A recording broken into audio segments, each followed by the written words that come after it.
दोस्तों ये वीडियो पूरा देखिएगा। कौन कहता है कि भोजपुरी में अश्लीलता ही अश्लीलता है भैया। अखिया खोला बबुआ बोलब के छोटका भाई।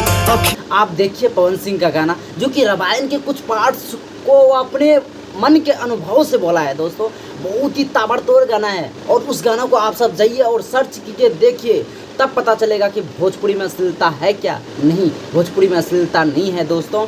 और रामायण जो कि पवन सिंह का गाना है, रोवेला भैया, और बहुत ही अच्छा गाना है। आप सब जाइए सर्च कीजिए और इस तरह गला मानो कि उस पर सरस्वती का आवाज़ है, सरस्वती विराजमान है उस पर। पवन सिंह गाया है उस गाना को और बहुत से राइटर्स, मतलब राइटर पवन सिंह का पूरा टीम उस गाना में काम किया है। सभी जितने भी टीम है सभी को उसमें शामिल किया है और बहुत ही अच्छे से शूटिंग भी किया है उस गाना का और काम भी किए हैं। तो आप सबसे निवेदन है कि प्लीज़ आप सब YouTube पर जाएं और सर्च कीजिए पवन सिंह का गाना और उस गाना को एक बार ज़रूर देखिए, क्योंकि हमारे रामायण की कुछ राम भक्ति के लिए लेकर उस गाना को गाया गया है।